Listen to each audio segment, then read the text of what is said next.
Welcome back to my channel 1 crore portfolio. आज हम बात करने वाले हैं ओला इलेक्ट्रिक के स्टॉक पर आई बड़ी न्यूज़ के बारे में, जिसके बाद शेयर्स 5% से ज़्यादा ऊपर जंप कर गए।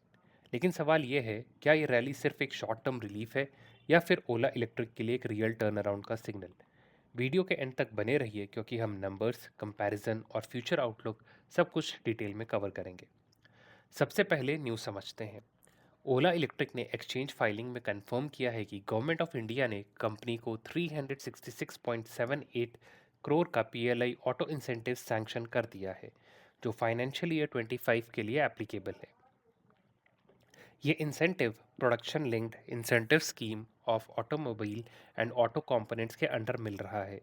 ये sanction order ministry of heavy industries ने इशू किया है और इंसेंटिव का पेमेंट आईएफसीआई लिमिटेड के थ्रू डिस्पर्स होगा, जो इस स्कीम के लिए डिजिग्नेटेड फाइनेंशियल इंस्टीट्यूशन है।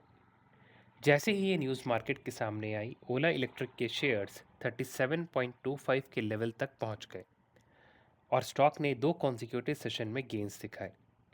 अब समझते हैं कि पीएलआई स्कीम होता क्या है और ये ओला इलेक्ट्रिक के लिए क्यों इंपॉर्टेंट है।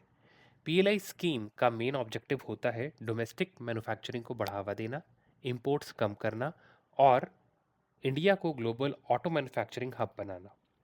ओला इलेक्ट्रिक के केस में यह इंसेंटिव उनके जेन 3 scooter platform, vertically integrated manufacturing और लोकलाइज्ड कंपोनेंट इकोसिस्टम को वैलिडेट करता है।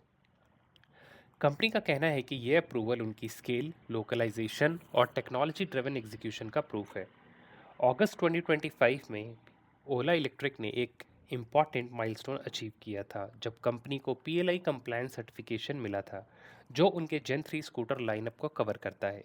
मतलब गवर्नमेंट साइड से ओला इलेक्ट्रिक को एक पुश, वो भी स्ट्रांग पुश आप कह सकते हैं, मिल रहा है।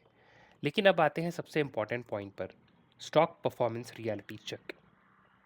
शॉर्ट टर्म रैली के बावजूद ओला इलेक्ट्रिक के शेयर पिछले एक साल में लगभग 61% तक गिर चुके हैं और सिर्फ 2025 में ही स्टॉक नियरली 58% डाउन हुआ है।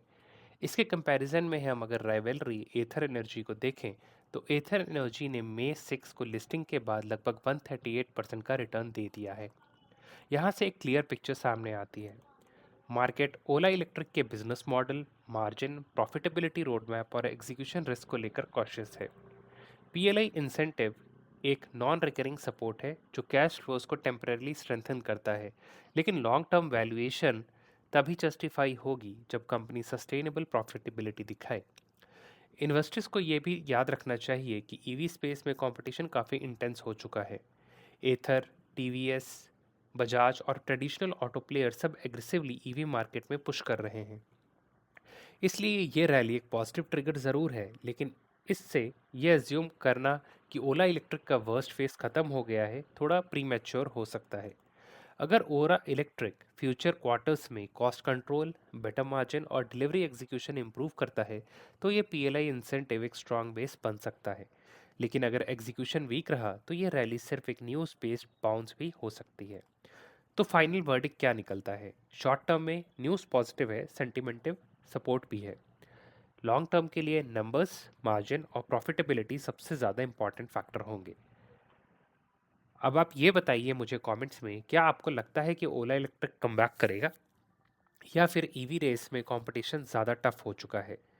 अगर आपको ये वीडियो पसंद आई है तो वीडियो को लाइक करें, चैनल को सब्सक्राइब करें और ऐसे ही डिटेल्ड स्टॉक एनालिसिस के लिए बने रहिए मेरे चैनल पे। मिलता हूँ आपसे नेक्स्ट वीडियो में।